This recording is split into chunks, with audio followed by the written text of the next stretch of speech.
Hey everyone, let's dive into a huge topic today, President-elect Donald Trump's idea to close down the U.S.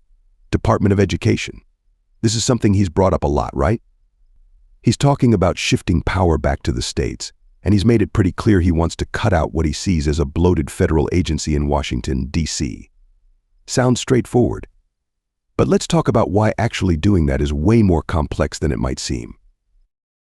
So back in October, Trump said he wanted federal education dollars to follow the student rather than supporting what he calls a big federal bureaucracy. He's saying, okay, let's put more control in the hands of states, giving them more say over education without so much federal oversight. But here's where it gets complicated.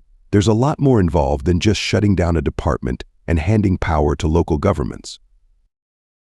The Department of Education isn't just a bunch of bureaucrats sitting around in D.C. It actually controls billions of dollars in funding. I'm talking about major funding streams here.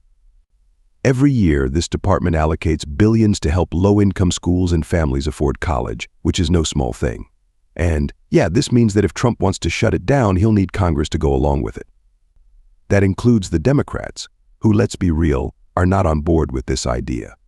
They see the department as essential, so it's going to be a major hurdle for Trump to get enough support. Even some Republicans aren't convinced. They think it might be more strategic to keep the department and use it to push Trump's policies. So even within his own party, there's no unanimous, yeah, let's do this. Let's talk about what the Education Department actually does. First off, it's involved in ensuring that K-12 schools are following federal laws. Now, education in the U.S. is mostly a state and local thing. School boards and local governments handle the day-to-day stuff, and a lot of school funding comes from state taxes and local property taxes.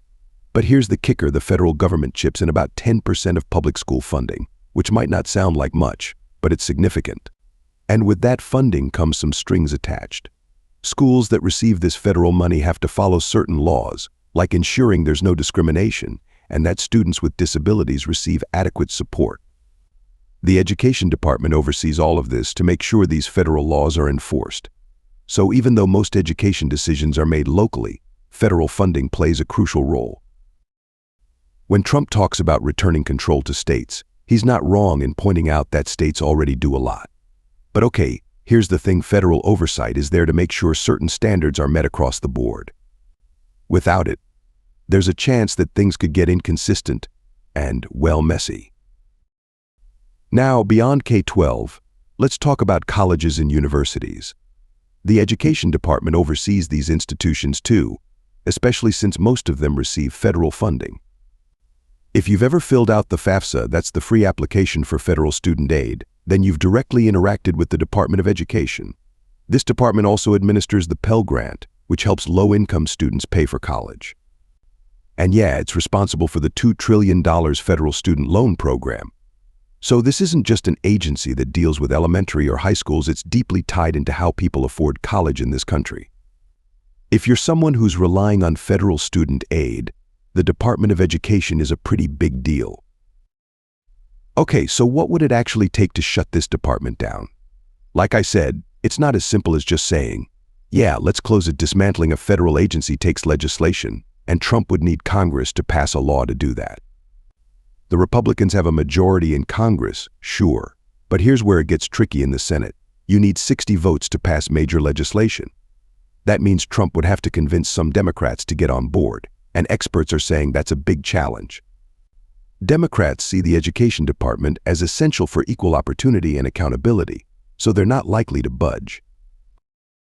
There's this conservative plan called Project 2025, which lays out ideas for how parts of the Education Department could be distributed to other agencies. But Trump hasn't exactly embraced this plan, and he said he doesn't fully support it. So yeah, it's still unclear how he would actually go about closing the department, even if he got the support. And then there's the human side of this. The Education Department employs thousands of people, and a lot of them are worried about what this all means for their jobs. These are public servants who usually stay in their roles, regardless of who's president. They're not in it to push a political agenda. They're there to help implement policy and support students in schools. Jared Bass, a vice president at the Center for American Progress, has raised concerns about a possible exodus of these workers if Trump follows through on his plan to cut back on federal agencies. Bass sees the potential elimination of the department as overkill. He's suggesting that instead of taking a machete to the department, we might need a scalpel, focusing on specific programs that could be scaled back without disrupting the entire system. So is Trump's idea just rhetoric, or could it really happen? That's hard to say. Past presidents have floated the idea of reducing the education department's role, but none have actually gone as far as dismantling it. Even Trump himself hasn't laid out a specific step-by-step plan for what closing the department would look like in practice. He's made it clear he sees a role for the states in education, but without a concrete proposal, it's tough to know exactly what he envisions. Here's the takeaway: shutting down the Department of Education is way more complex than just flipping a switch.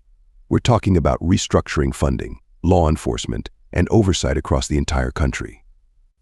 If it were to happen, it would be one of the biggest shifts in U.S. education policy in decades.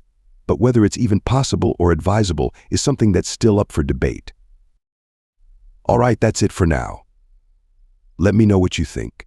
Should the education department stick around? Or is there something to be said for giving states more control? Share your thoughts below, and don't forget to like and subscribe if you want more content like this. Thanks for tuning in, and I'll see you in the next one.